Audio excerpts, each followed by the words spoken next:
সবার ঘরে কি আজ চুলো জ্বলছে?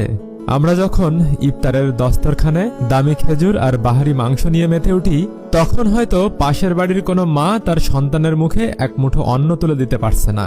আপনারা তো ফেসবুকে দুম্বার গোশ আর খেজুর নিয়ে মাতামাতি করেন। আপনারা চাইলে তো মানুষের পাশে, অসহায় মানুষের পাশে থাকতে পারেন।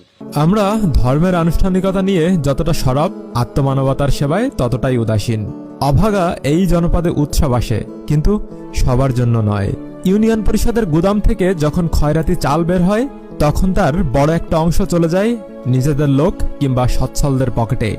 যারা পাওয়ার যোগ্য তারা পায় অবহেলা, আর যারা দেওয়ার দায়িত্বে তারা সেই সামান্য চাল থেকেও ভাগ বসাতে দ্বিধা করে না। সমাজের রন্ধ্রে রন্ধ্রে যখন এই ঘুণে ধরা সিস্টেম, তখনই বুক টান টান করে দাঁড়ায় কিছু নিঃস্বার্থ মানুষ।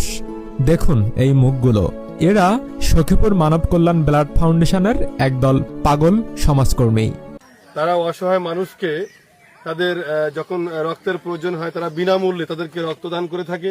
এর পাশাপাশি আমরা দেখতে পাচ্ছি আজকে তারা এলাকার গরিব অসহায় মানুষদেরকে স্বল্প মূল্যে হলেও তারা তাদের পক্ষ থেকে যে একটা ঈদ সামগ্রী, ঈদের উপহার তারা তুলে দিতে পারতেছে। এজন্য আমি তাদেরকে সাধুবাদ জানাই। এদের কোনো রাজনৈতিক এজেন্ডা নেই, নেই কোনো আপনজনের টান। এদের একমাত্র পরিচয় এরা মানুষ।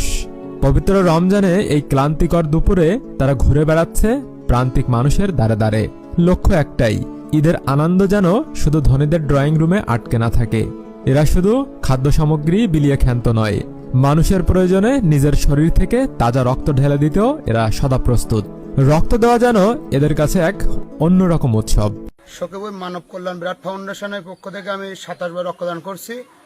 রক্তদানটা খুব ভালো উদ্যোগ, আমরা ভালোর সাথে আসি এবং রক্তদান করলে আমরা অনেক সুস্থতা মনে করি এবং আসলে আমরা সবাই মিলে রক্তদান করে মানুষের জীবন বাঁচাই। এক ব্যাগ রক্তে বাঁচতে হয় একটি জীবন। ড্রেনের জঞ্জাল পরিষ্কার থেকে শুরু করে আত্মের সেবা, সবখানেই এদের সরব উপস্থিতি। এই যুবকেরাই আমাদের সমাজের আসল জঞ্জাল পরিষ্কারের হাতিয়ার। আসুন শুধু নিজের কথা না ভেবে চারপাশের মানুষের দিকে একটু তাকাই। এই নিঃস্বার্থ যুবকদের হাত শক্তিশালী করি। সমাজকে বদলাতে হলে আগে নিজেকে বদলাতে হবে। জয় হোক মানবতার।